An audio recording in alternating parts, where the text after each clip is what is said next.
nerdy, unqualified, and indistinguishable from rambling. Welcome back to the A&D Show. I can't believe people actually listen to this show. Man, they are not ready for this. My opinion's always correct, but you're allowed to be wrong. All right. I agree. Hello, and welcome to the A&D Show. I'm David. I am Austin. And it's good to be here. It's good to be here on episode 6. So great. And listen, we have so much to talk about. So many A bunch. of the things. Okay. But before we do, this just in, we spent $200 million on this podcast episode, and it still looks like poo.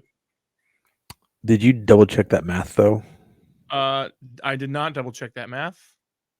Okay, But make sure. That is the early reports. Do like a rough Fiscal estimate year of the A&D Show. We're running high budget this season, and it's clearly not doing us any good. No, not at all. So just wanted to get that out of the way. But here's the deal: we need to talk about Dune. Have you? I don't think you've seen. We Dune. discussed this. So we discussed this. So I remember Dune coming out when I was younger, and then this remake came out, and I think people liked it, but it wasn't like a huge thing. And then Dune 2 came out, and everyone's like, "Oh my gosh, this is incredible!"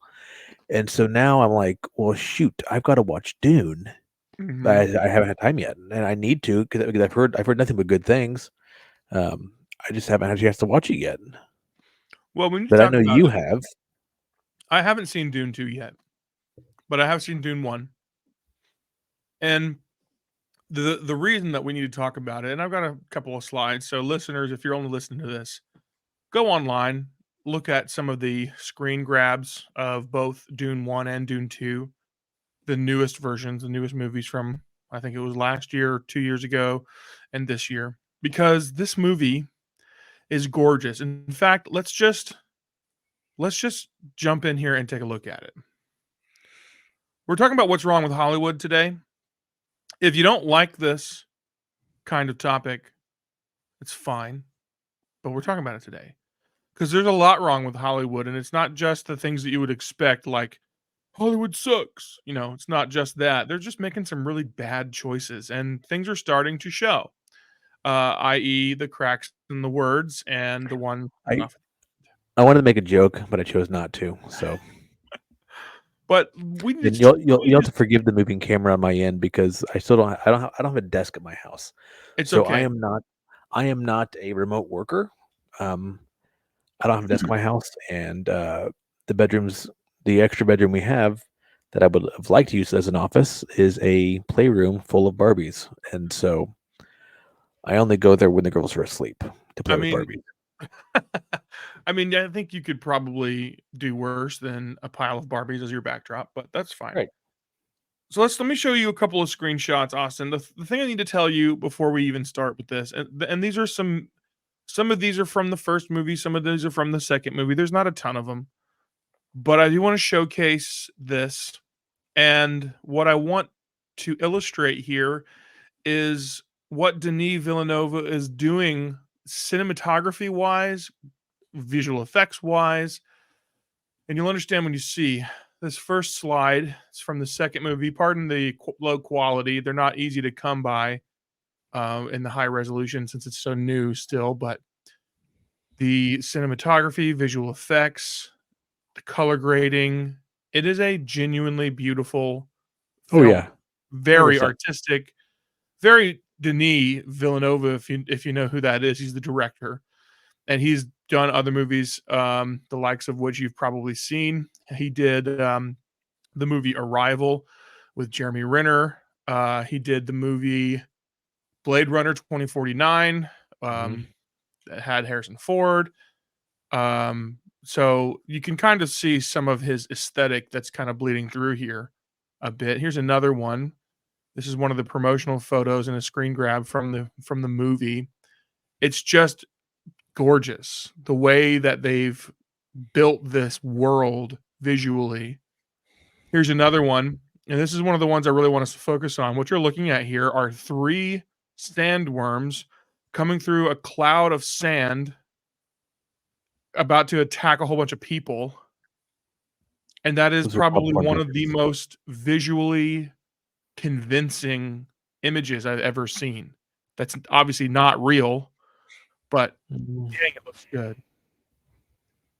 Next one here is just Timothy Chalamet standing in front of a beautiful background with some visual effects, ships flying away. You can see the just kind of very muted color palettes and the visual stylings here.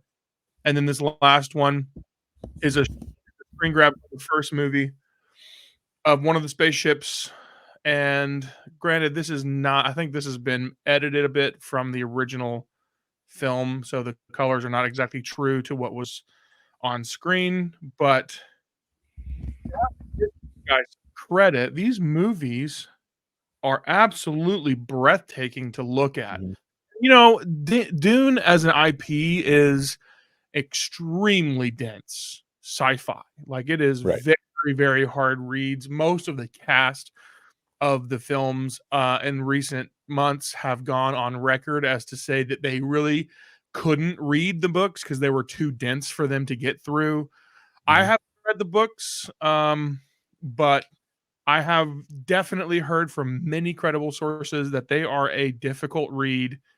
One of the sources, I don't remember who it was that said it, but one source that I had said that there's straight up a dictionary in the back of the books that you have to reference to understand what it is they're talking about at certain times because he just created all these other words for all these things, and it's just a very dense read. And to adapt it to film has been attempted at least a couple of times before this, in various iterations and to varying degrees of success. Um, you know, and like the first one was a stacked cast. It had even Patrick Stewart in it, you know, Mhm. in his day. And um, you know, of course, we're talking 80s, and it just didn't.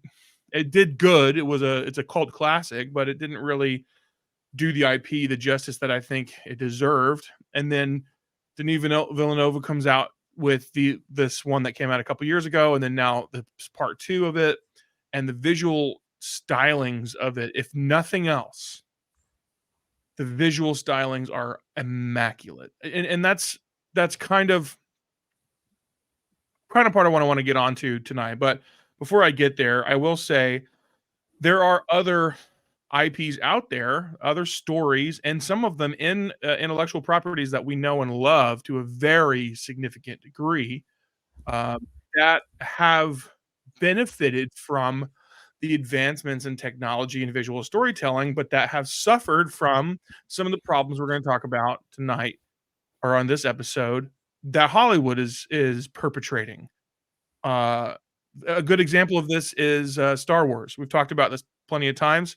Mhm. Star Wars, the sequel trilogy, i.e., 7 through 9, and the other films that have come since Disney bought Lucasfilm, um, they are all beautiful works of art to look at. And they have really spared no expense when it came to visual effects and even, you know, production photography and all this other stuff. Photography, sorry, they've done a lot in the way of making these films easy to look at and fun and engaging visually, but where they fall apart is the creative decisions they made with the storytelling and all the problems that they had behind the scenes, which we'll get into a little bit of that later. But they're all benefiting from this kind of beautiful advancement in visual storytelling. But the thing that I really want to get to here, and then we can just kind of chat about it because I think it ties into just about everything, is that according to uh, different sources, this film, the second entry into this Dune franchise, the new version of it, as beautifully crafted as it has been visually, and as well told, and as closely adapted to the book as it is, has come in with a budget of just about $200 million. Now, $200 million is a lot of money. I don't think any of us listening to this, watching this, or producing on being on camera feel that $200 million is something to, it's just pocket change, no big deal. I don't think any of us are deceived into that idea. But when you think about it from the perspective of film, in the film world, in the Hollywood budgeting world, $200 million is really not that much money. It's not a When lot. you think about Not a the lot. most recent Avengers film, Endgame, I want to say it was 3 or 4 times that amount of money that they spent on the movie. Granted, you're talking a lot larger of a cast that's maybe significantly more stacked as far as who's in it. An IP that's been building for 20 years at that point, or 20 films rather at that point. So, to a certain degree, some of those bloated budgets make sense. But whenever you look at a film like this that comes in under a third of the budget of other blockbuster films that weren't loved nearly as much as this and didn't look nearly as good, it really makes you wonder what the heck is going on in Hollywood. Because if Denis Villeneuve can make Sandworms, which is like one of the most obscure and ridiculous ideas visually, if he can make it work and look awesome with $200 million, why did we ever suffer through the Black Widow movie looking such garbage at a $400 million budget? I want to, before I hit that, I want to hit on Denis Villeneuve, whatever his name is. Who is the last good action / kind of thriller director, movie creator that's gone on to be such an amazing sci-fi director? He did Sicario and he did Prisoners. Prisoners, if you've not seen Prisoners, it is on my short list of favorite movies. Jake Gyllenhaal, Hugh Jackman, one of the first guy that played Iron Man, who played Warhammer in Iron Man. He was in it.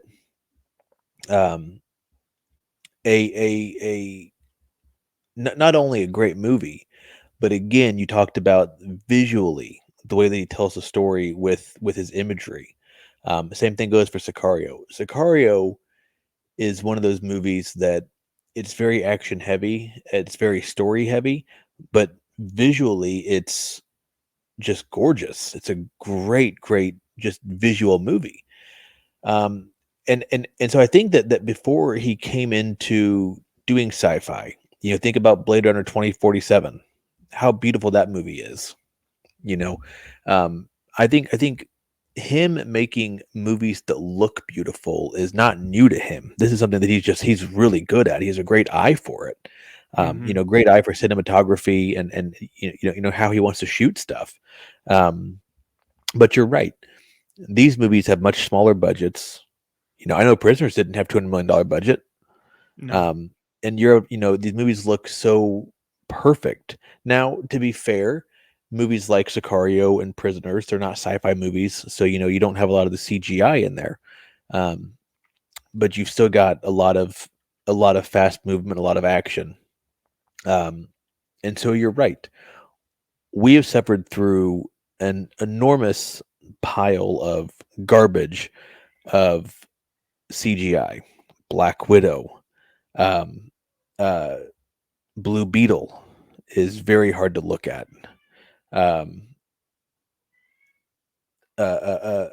Asaka had some moments of CGI that were not very good. These are penultimate tentpole pieces for Disney and Marvel and DC that are supposed to be just, look how great this is. I think about the Suicide Squad, the newest one, and you had that big thing they were fighting in the city, and how poor these things look. And you got a guy making sandworms that look realistic with $200 million.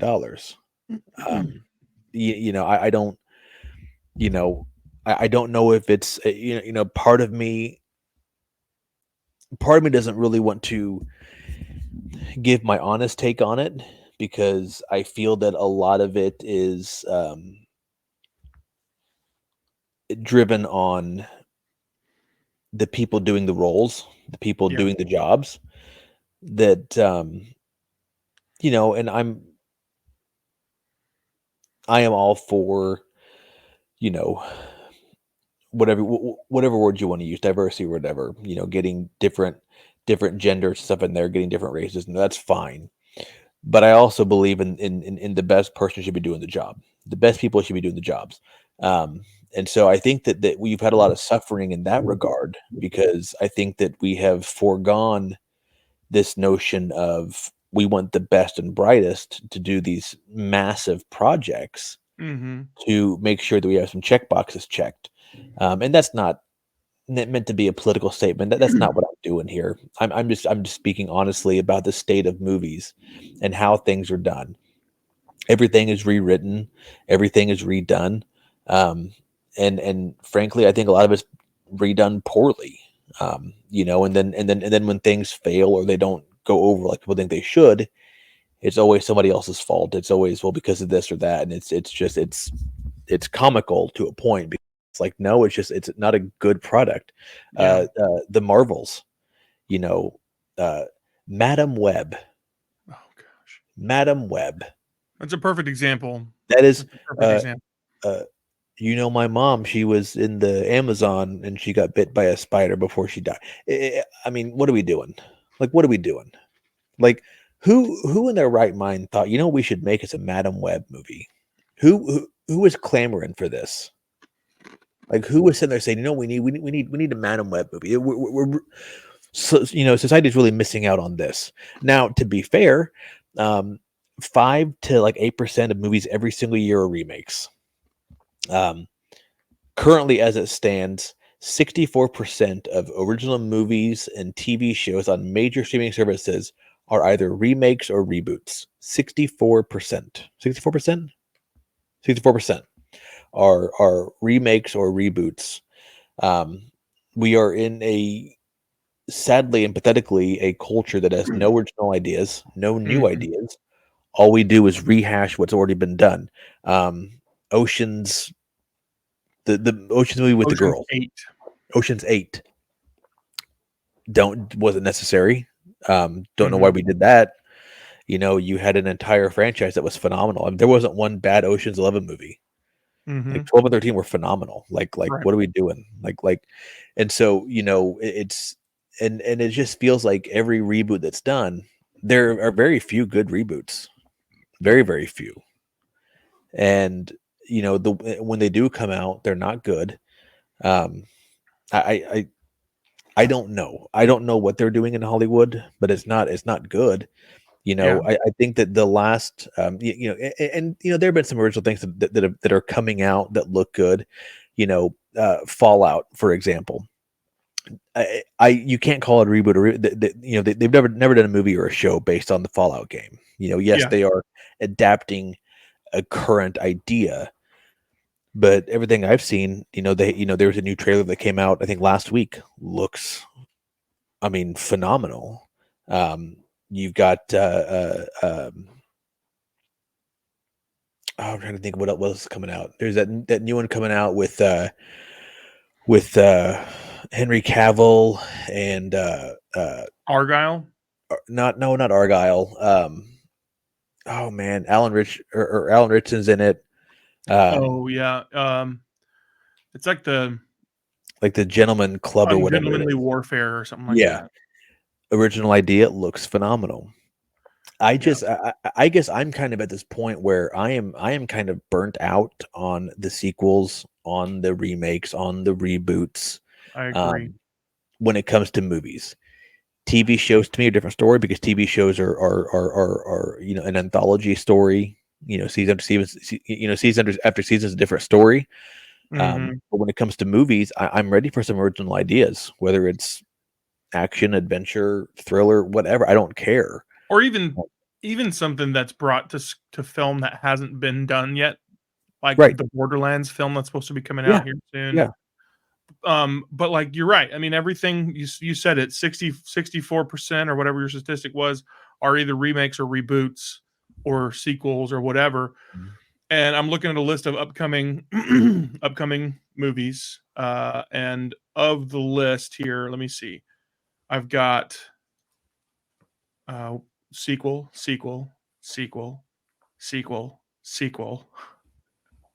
5 of the first 7 are Mhm. sequels. And you know, for what it's worth, they might be good. Some of them are diving into IPs that haven't been touched in a long time. Some of them, though, it just kind of begs the question. Here's a good example. Gladiator 2. Why do we need a Gladiator 2? Russell Crowe destroyed that movie. Right. Joaquin Phoenix destroyed that movie. Right. There's no need to revisit a perfect work of art, you know? You are correct. And there's plenty of things like that. And the thing that I think that it, you know, I don't want to boil it down too soon, but it seems to me like Hollywood is making these decisions. And again, this isn't a political podcast, and I don't want this to be No. a No. No. political spew or anything like Don't that. But either. it does tend to feel a bit like Hollywood is dumping money into projects that A, they think is gonna bring a high return, and they almost never do, and B, prop up, decisions that are made politically. But and what you're seeing with that is you're seeing this notion that, they're making these movies and shows, they're catering people, they're not going to watch them anyway. Right. And but thing is, that's not only with movies, that's with video games too. Alan Wake 2 is a prime example of that. A game that should have been phenomenally done, that was completely altered, on the recommendation of a consulting group, that was led by people that likely aren't gamers. Right. And so it's one of the things where it's like, and I don't know, I'm trying to walk this fine line here, because I'm like you. This is not a political podcast. I don't want to talk politics. That's not, because the way I feel about politics are that you have your mind made up, I have my mind made up, and we're not going to change each other's mind. That's not what I'm trying to do. Yeah. I'm trying to discuss my true feelings on the issues within Hollywood. Yeah. And there is a it's not great. And I don't know, like, I think about Star Wars. How much money do they have to, and I say lose, but their current revenue since Disney bought them is $12.5 billion. They've Yeah. tripled their money, from what they paid. And I know that they haven't spent $8 billion on Star Wars movies, stuff like that. So they've come out ahead regardless of how much they've spent. But they've had 12 plus billion dollars in revenue. They paid $4 billion for the IP. So, it's one of those things where they're not losing money, and so, but I feel like, you've got these movies that have come out. Like, I remember whenever they announced episode 7, you and I talked about it, like we had a Yeah. whole podcast on it about how excited we were and how remember. pumped we were, and we were just looking forward to it. And then here comes episode 9, and it's like, somehow he's alive. And it's like, what are we doing? Like, I Palpatine's remember alive. I And it's remember just the like, you moment. sit there and you're like, what, like, you're spitting on the past Yeah. for some reason, because nobody knows how to write anything anymore. Everything is Well, garbage. I remember the moment in the Star Wars franchise where I just thought to myself, this is not going anywhere good. And it was the moment, and this is so frustrating, and this is no disrespect to Carrie Fisher. She's a wonderful lady and a wonderful actress, and, God rest her soul or whatever, but they had the perfect opportunity to kill her character Yep. in the 8th film The right way. the right way. as a Give hero, her a proper ending. Yes. self-sacrificial as a hero, and she dies. And then for some unknown, idiotic reason, they decided to make her more powerful even than Luke Mhm. without realizing that she's even more powerful than him as a force user, that she can just wake up in the vacuum of space having been blown up and with no scratches on her, and then she can float her way back into the ship. And I just remember thinking to myself, it's funny because we were actually watching this, you and I and Nick, we were watching this together, and we were just like, we were so stoked about it at first, and then when that scene happened, we just kind of all were just like, what? I honestly, I could have left at that point. Like I was pretty I well done. could have too. I checked I out the could have. rest of the movie, and Right. it was just, you sit there and it's like, what? I don't know, It was just wildly disappointing. and I think what bothers me is that there is such a breadth of available like stories that they can be told. Yes. How many books have been written that are phenomenal books that, I think So about many. books by John Grisham, books by Tom Clancy, just two authors that every book's a banger. Every single Tom Clancy, every single John Grisham book that's been turned into a movie has been absolutely phenomenal. And don't you dare So say that the Chris Pine run of Jack Ryan was terrible, because it was phenomenal. no, All right, it Chris was Pine's really great. good. So was The Ben thing is, Affleck. to jump on that train, Michael Crichton, Mhm. long deceased, wrote the two books that inspired the probably one of my favorite film franchises of all time. Your favorite, and it's not one of, it's your favorite. More than Lord of It's the Rings. You love Jurassic Park more than anything in the whole wide world. well, it's right Yes, there. I'm aware.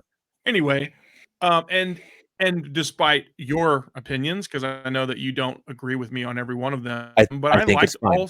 I think it's I fine. liked all 6 films, and the thing is, there are I have a whole stack of books, I used to have them sitting on my shelf right here, that are all written by him, that any of them would make an absolute banger of a movie, and even a banger of a franchise if you really wanted to do it, which we'll get into that a little bit later, but, like, to jump on that train, there are so many books out there, so many authors who'd be willing to see their work turned into good, solid films. Which, you know what? Let's go ahead and transition this topic or into this other topic, because here's the thing that I really want to. Here's another thing I really want to talk about tonight is I think one of the problems that Hollywood has, it's not lack of access to original good content, because there's so much out there. There's Mhm. so many books. There's like almost an infinite number of books, more than there are movies. But it's like they're so hell bent on remaking movies that have already made them money that they would rather not spend money on new IP. And they're thinking to themselves, well, we've already got a successful, financially profitable IP over here. Let's just keep cranking out movie after movie of the same formulaic story that worked well for the first Right. one. I mean, it's the idea that, okay, this movie made $400 million. Okay, Yeah, if it makes half that, we're still well ahead right. on profit. And the thing So is, that decision is not made with the audience in mind. It's right. made with money making in mind, right? Now, And I but now I do want to caveat that there can be, with the right people in place, there can be some really good potential sequels. Joker yes, Folie à Deux, the Batman sequel coming up by Matt Reeves. Matt Reeves. I think those are two sequels that I think have very, very high potential. I But agree. there is an absolute fatigue that I have on sequels in general. Yeah, I want some I new agree. stories. And that's the thing. Like I don't have a problem. I don't have a problem at all with a multi-part story that is from Mhm. its onset, from its inception, created so that it cannot be contained in a single film. A good example of this is Zack Snyder's Rebel Moon. Mhm. There's no way that was a 2.5 hour long movie. There's no way that you were gonna be able to get him, which he has a history for long, overly long films, whether you like him or not. But he makes good movies and he tells great stories. And this is a totally original story that he created. And people are just crapping all over this thing, and Right. I thought it was fantastic. I mean, yeah, did it have some weird things in it? Yeah. Did it have some strangeness to it when it came to the way that it was shot and the story was told? Yeah. But that was the case was the same for, Star Wars when it first came out. But the whole Mhm. point I wanna get to here is I miss the days of just making one great movie and letting it be by itself. Right. You know? There's been a few movies, and it's not by design that they were only one-off films, um, unfortunately, but there have been some really good movies, some of them mediocre, but still good enough for a rewatch, that they've never made a sequel to, and I'm totally okay with that. A good example of this is, the John Carter movie that Disney did a few years Mhm. ago. John Carter is an incredible IP, and they made an awesome movie. If you haven't seen that movie, listeners, Austin, watchers, whatever, if you haven't seen that movie, give it a give it a go. It is a fun romp on the surface of Right, Mars. but to be fair, that didn't get a sequel because it absolutely flopped in the box Yes. office. Now, if it hadn't been an absolute financial disaster the way that it was, um, it probably would have been turned into a multi-film franchise, which, say what you will, that makes sense fiscally from Disney's perspective to do that if it's, a viable property or a viable film. But the Right. problem is they mismarketed that film, and their mismanagement of the film was what caused it to be a financial disaster. It wasn't on part at any level due to the director, due to the cast, due to the production, because it is an absolutely incredible movie and so much fun. I've watched it dozens of times. I really enjoy it. Another example is the Prince of Persia movie with Jake Gyllenhaal. Not amazing, but it was still fun. It was a really fun, exciting movie, and he put a lot of work into that. And I've watched it a few times. Does it hold up well? No. Is it I'm something a that I'm a I'm a Gyllenhaal stan, and I couldn't do I tried. I couldn't. I I enjoyed it. I really did. I mean, is it his best work? No, but it was a fun, exciting thrill ride. And because it wasn't a financial success. It didn't get turned into its inevitable multi-film franchise that it probably was designed for. But I miss those days. Like whatever happened to the days of there being just a movie that was just great by itself and it didn't need anything else. Another good example, and this isn't a sci-fi film, but it is still an incredibly good movie. It's called Mindhunters, and it had Val Kilmer in it. It had Christian Slater. I think Ice Cube was in it. It was a Old, really man, it's old. It's an old Old. movie. I think it's like late Old. '90s, but that Yeah. movie is freaking awesome. It's filled Mhm. with intrigue. It's got a great twist. It's an awesome story. It's visually striking. It's super fun, and it didn't need a sequel and never had one planned that I know of, and it stands alone as a great film by itself. And I miss those days. Whatever happened to Hollywood that they just cannot let something stand alone, They're you they're know? not they're not able to. They're unable to because they think that people again, it comes back to the movie A did well, so let's just keep doing that. Let's beat that horse till it's dead. Yeah. Fast and the Furious. How are we still doing this? I saw the other day they came out with a 10th Saw. I don't know when that came out, but there's 10 of those things. That Like, the Fast and the Furious is not a Hollywood problem. That's a Vin Diesel problem. He won't they're let still it die. making I mean, they're still making money though, which is fascinating to me is that people still go see them.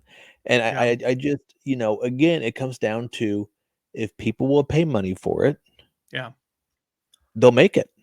yep, And so, is it are we the problem? Are we the outcast that we want something original, something new? We don't want the same old drab thing over and over and over. Is that a we problem? Because I mean, from what I can see, these garbage movies that come out keep doing well. yeah, So maybe we're the problem. Maybe our desire to see something new, something original, something inventive is just like, I saw that there's a movie about it's called like Imaginary Friends with Ryan Reynolds, it's called, and it looks If. if. If it's a It John looks Krasinski story, he wrote it yeah, himself, I think. yeah, and it looks like a blast. Like, it looks like a cute little movie. Original, inventive, creative. It looks like fun, but everything that you see anymore is just a remake. Yep. You know, they're rebooting. They're going to reboot Transformers, I guess, or they're going to like totally reboot that again. Yep. Which I'm sorry. I'm sorry. Shia LaBeouf and Samuel Wiki is the greatest Transformers movie. Those I first agree. three movies are still great. All three of them are solid. Um, you know, They're and making a sequel to Twister from the 90s. Who okay. asked for So I that? saw all right. So I saw that the other day. Is that like a sequel, or is that like a remake, or what are they It's a doing? Because direct sequel. I could not tell from the trailer what was going on, what the plot was, but I remember watching Twister. Man, like once a week when that came out, man, we had the VHS. Mhm. Because I remember, like we rented it like 3 times in like our video store. Like after like so long, they would sell like old VHSs, and like so we like we bought one, Yeah. and like man, I wore that thing out. I Like remember, Was it Bill Pullman? No, no, it um, wasn't Bill Pullman. It it was was Bill Paxton. Bill Paxton. Yeah. Same thing. I mean, just a Not the same phenomenal thing. movie. Uh, was Jack Black in that? No, it was Philip Seymour Hoffman. Yes, that's right. Yeah. Yeah. Philip Seymour Hoffman was in Twister. Bonnie Yes. Hunt with Bonnie Hunt. I Helen mean, Hunt. just Helen Hunt. Man, I'm off on the names. They're the same people. No, Just it's, a phenomenal movie. Man, I that's need such to a watch good, Twister now. I need to watch yeah, Twister. So it's such a good movie. we had sirens going up here tonight. We had to go in the basement earlier, or what I call it, my murder dungeon. So we had a pretty good storm roll through here, and sirens were going off, and so we had to go to the basement. And so I grabbed the dog, and I said, "Okay, the cats are on their own." The girls did not like that. Penelope hates thunder, so we're down in the basement, just kind of waiting for the sirens to go off, and um, it's you got cobwebs, spider webs everywhere.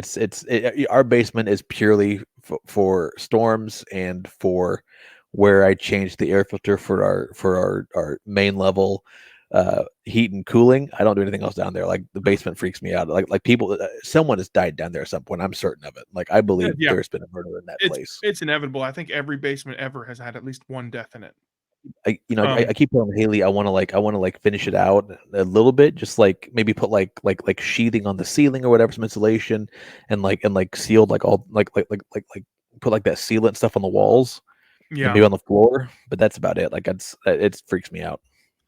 It's funny that you mentioned, going into this to the basement with the storm and wanting to watch Twister because that's when I first saw Twister. We went to a theater in Arkansas. Any of my Arkansan listeners that are listening to it was the Village Theater over on like University Avenue or wherever that old theater was. Probably isn't even there anymore, but we went to it when it was still a movie theater and we sat and we watched Twister and a tornado blew through town while we were watching the movie. And I remember that there was a leak in the ceiling. It was pouring down rain outside, and there was a leak right in the middle of the ceiling of the auditorium, and it was dripping on somebody's head. And that I remember we're sitting there watching the movie, and somebody's getting real irritated by the drip on their head, and they popped out an umbrella and they put it up in the middle of the theater. Oh It's perfect. gosh. But yeah, I It's mean perfect. that movie didn't need a sequel. I mean, will I watch No, it? Probably. Am I feeding the beast by honestly, doing so? Definitely. but see, that's my thing. It's like I watched a trailer. I'm like, I have no desire to watch that. Like not even a little bit. Like even if it's like streaming on Netflix for free, like I just have no desire to watch it. Like it doesn't even look appealing to me. And I think that's and part of it's time. Part of it's Yeah. time thing, you work, you got 2 kids, by the time I get in bed, it's 8:30, 9 o'clock or so, and, like, I'm trying to watch a documentary right now that it's taken me 4 nights to get through 2 45-minute episodes of this documentary I'm watching, and so Mhm. it's like, just a time like Oppenheimer, for instance. I Yeah. want to watch Oppenheimer so bad, I do so too. bad. Um, I don't have 3 hours. I don't have 3 hours to do it. Now you talking about original movies. Christopher Nolan is very good about original content. He's actually apparently working on his on his next movie right now, working on the script. I think that there are a handful of directors and movie creators that are very adamant about original ideas. Yeah. Even Matt Reeves, and I talked about it earlier. Matt Reeves doing the Batman. He did an entirely different take on Batman. It was always this crime, this crime fighter, this he's got all these gadgets or whatever, and he's just a detective. He went back to the roots of more of a detective feel for Batman. And yeah, he had weapons. He had like the grappling hook or whatever, but a lot of it was just this storytelling that was just so superbly done. But Christopher Nolan's good about that. Um, but like you said, David, if you're going to go see Twisters, you're part of the problem. Right. You're part of the reason why these movies get made, because people will, well, I'll go check it out. Well, because you go check it out, now there's this, fairly decent box office haul, and they're like, well, let's make Twisters with a Z, but we'll make or Twisters again, Twisters with a Z, but the Z's a 3, because it's the third one. Mm-hmm. And I just I don't know. I'm just so over it. Like, Yeah. I don't want to see it. There's a lot of movies coming out that I have no desire to see, that are sequels or continuations of stories. Now, Dead Reckoning Part 2, whatever it's going to be called. You better believe I'm going to go see that one. That is part 2 of it. That is an absolute sequel, because that's continuing the story from the last Mission Impossible movie, which got pushed back to 2025. Thank you, writer's strike. But I will happily go see. I will happily watch that. But that to me is a different. And again, maybe now I'm the problem, because I'm making excuses and justifications for the sequels. But I think that certain properties you can do that on. What bothers me is the remakes and the constant reboots. Something is always being remade, like Wednesday. Okay, I wasn't clamoring for a Wednesday reboot, and people I never watched it. People said it was really good. I have no desire to watch it. It just doesn't interest me whatsoever. Mm-hmm. But it's always something. It's always some kind of a reboot. I want original stories, and you can make you can take original stories out of these properties, out of these IPs. Marvel, DC, Star Wars. There's plenty of space for original stories, Yeah. but you got to do it right. Yeah. You've got to get the right people helming these projects, because right now you don't have it. Yeah. There's not been, I will say there have been some outliers when it comes to specifically Marvel. There are 2 that I can think of specifically with Marvel that are original stories based around original characters that up till now have no sequel and have no plans of being anything beyond their original iteration. A good example, or two examples of this, are the Moon Knight series, which I thought was exceedingly well done. Very, very interesting story, a fun, wild ride that had very, very loose references uh, to the other characters in the Marvel world.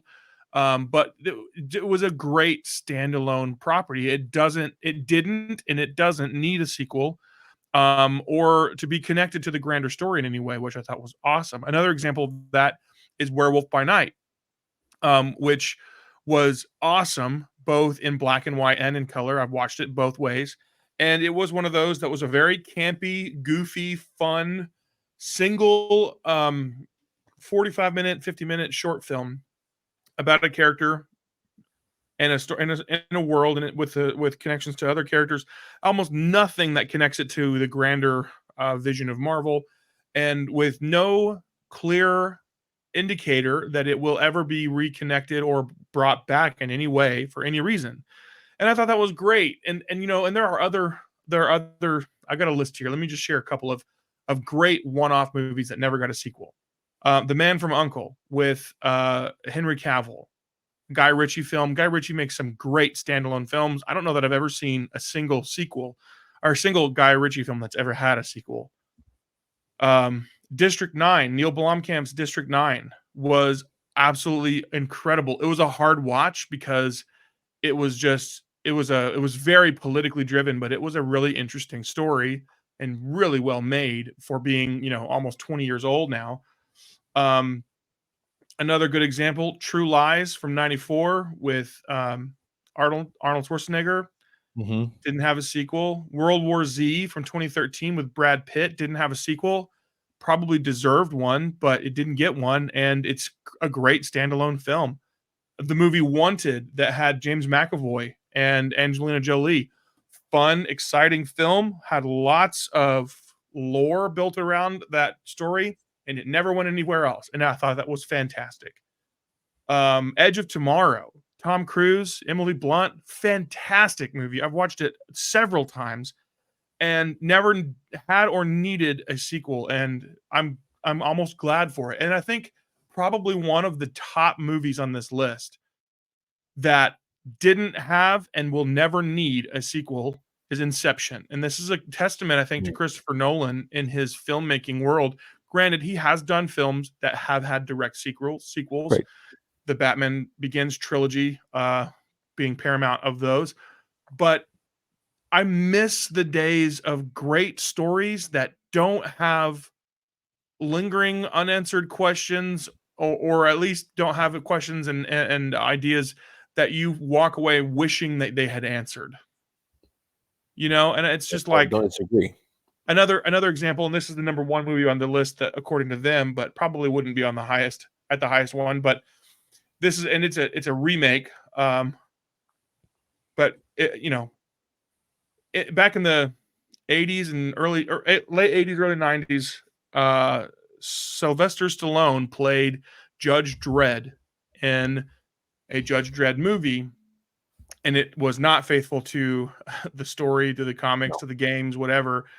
But then in 2012, Carl Urban comes on the scene and he plays Dredd in the movie Dredd, and Mhm. it was absolutely fantastic. Just fun, exciting, brutal. Had a great storyline, had absolutely no need, and has never had a sequel.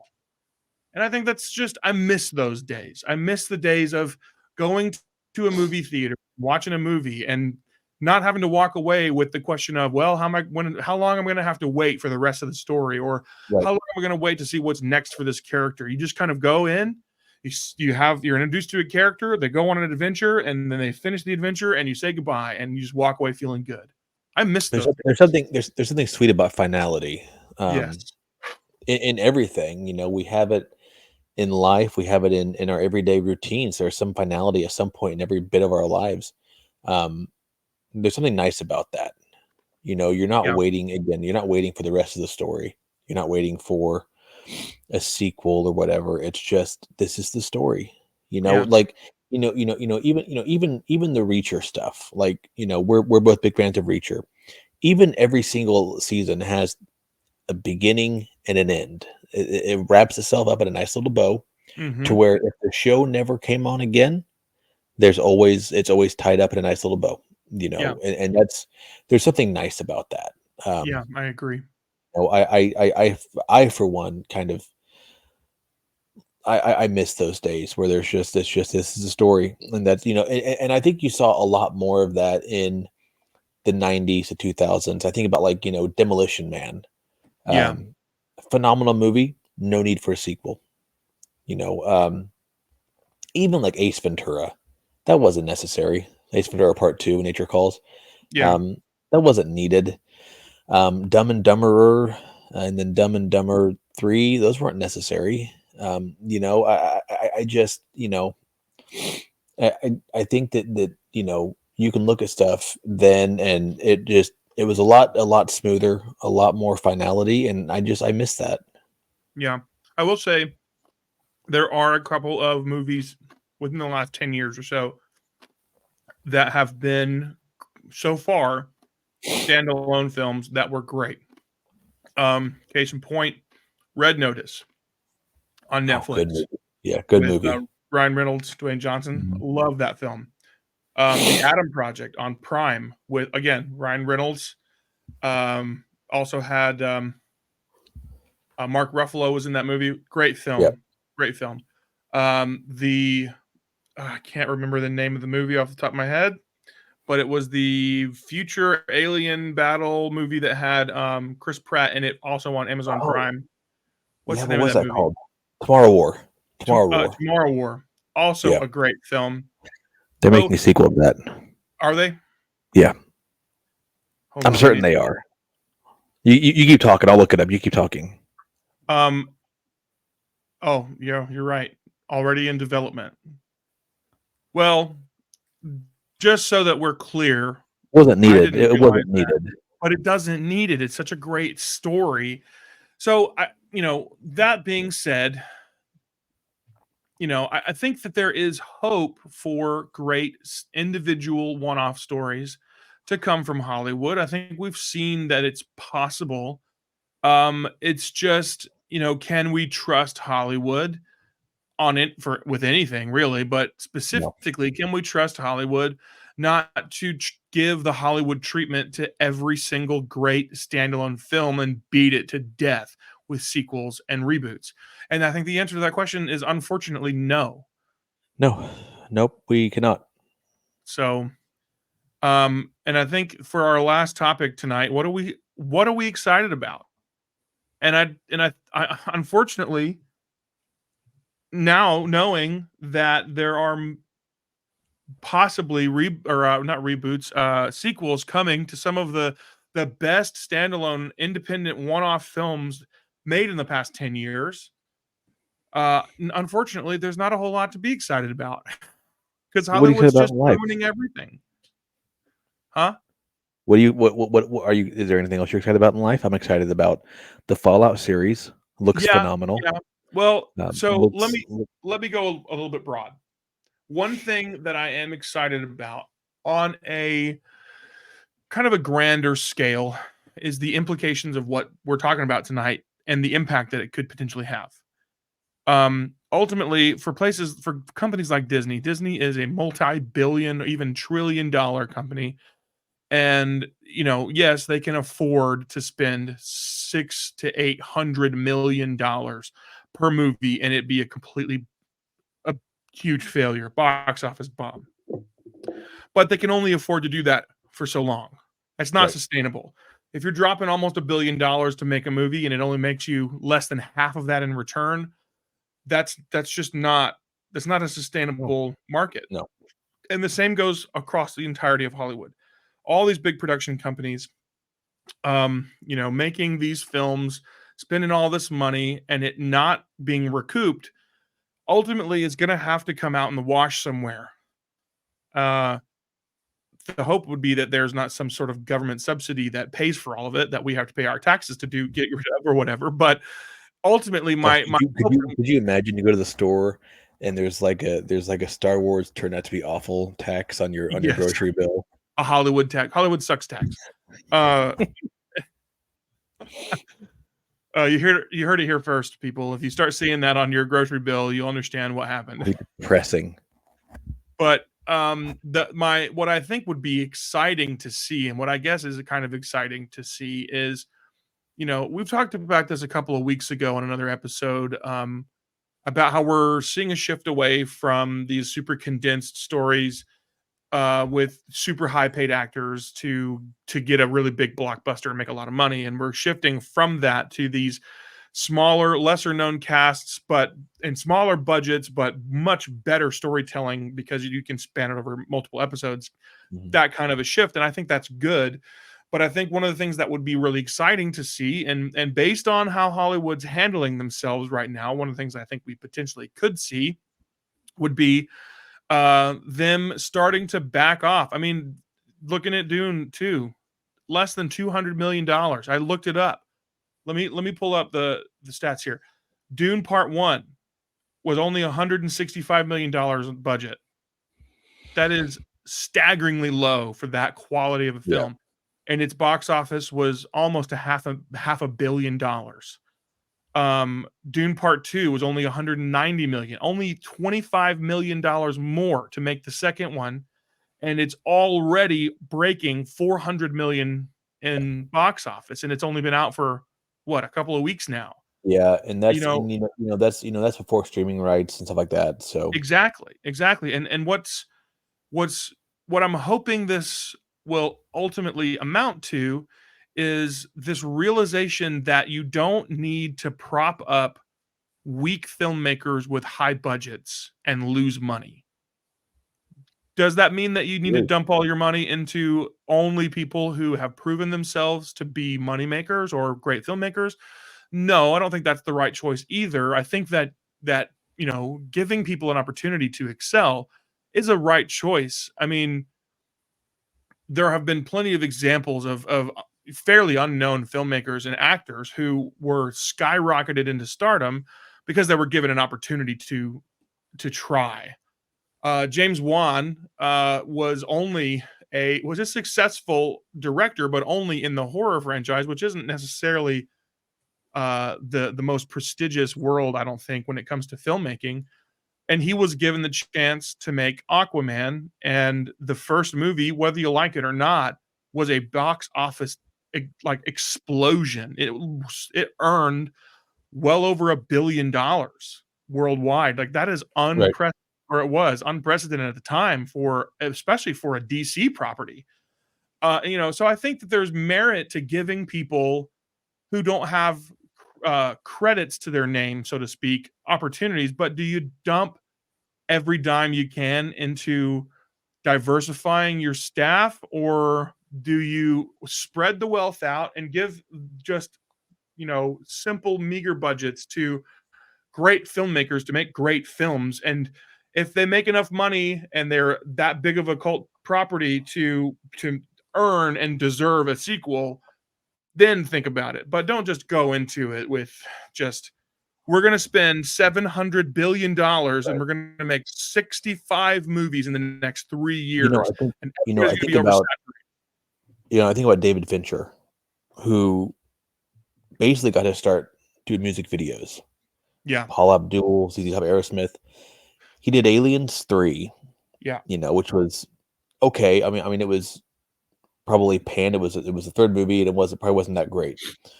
Did some more music videos, and then he got the chance to direct a big time cast with a big time movie called Seven, which I don't know if I've discussed my love of Seven on this podcast before, but it's on my Mount Rushmore. I mean, but someone took a shot on him for this movie, and now David Fincher is one of the best movie directors probably of all time.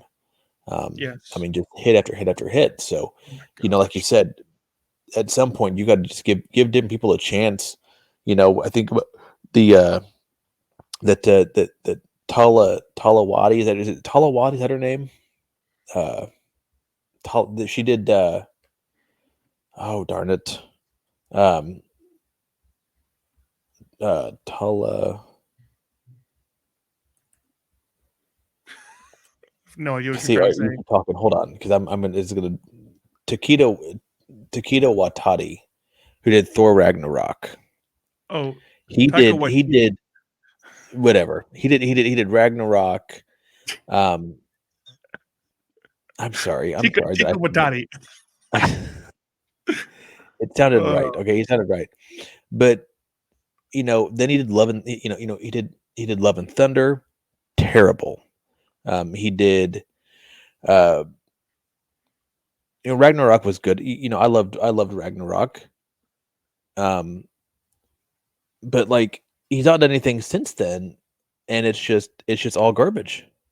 Everything is garbage. yeah, And now he's doing a Star Wars movie. I don't know why he's doing a Star Wars movie, but it is what it is. But I can't live with all these same directors doing these same movies, and they just go downhill and they get worse and worse and worse and worse every single yeah, year. yeah. I agree. I agree. You know what I'm excited about? What's It's that? Friday. It is Friday. Like, as of the recording of this podcast, it's We still are Thursday night, we are but 6 days away from March Madness, which is my favorite time of year. that's good. That's exciting. You don't Exciting. care, but I I care. don't. I don't know anything about the sports. I do care. Oh, I gotta tell you, this is exciting. I finally finished putting the new floors in our house.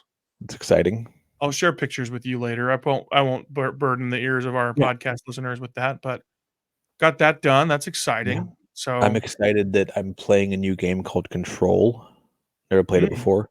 It's a blast. It's fun. I'm Highly excited recommend it. I'm finally, and you're gonna probably think I'm a girly man for this, but I'm finally listening to the Hunger Games books. I'm about halfway, about 60% of the way Watch through the the movies. second. I watched movies. I enjoyed the movies. The I'm movies are excited. great. I'm excited the podcast is over, so I can stop bothering our fans, our fan, our fan Our with one fan. my bad opinions, my mispronunciation of Taquita Watati. Is it Taquita Watati? Taquita. Hakuna Matata.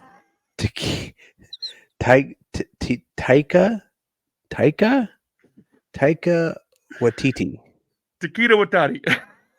I listen. So we could have just an hour of me mispronouncing names. Oh my gosh. That's great. It's not great. It's not great. I'm terrible at names. Oh, I thought Taquita Waititi was a girl. Who am I thinking of? Who did the Wonder Woman movies? the what movie? The Wonder Woman movies. What was her name? Oh, that was Patty something. Yeah, she's terrible. Patty Jenkins. Yeah, Patty she's Jenkins. awful. She's awful. The first one was Get rid good. of her. No, get rid of her. Like Oh just man, punt her to the sun. punch her to the sun. Dear God, that got so dark so fast. Oi, we should probably end this podcast episode before we Not my get problem. too far into the weeds. Oh, we've been there, buddy. Oh, I live boy. in the weeds. Well, everybody, thank you for joining us I'm on glad you're here. this discussion about what's wrong with Hollywood. There's so More much. like Holly Weird. Yeah, Holly. Why? I don't know. Anyway, thanks for joining us. We will see you next time. Peace out.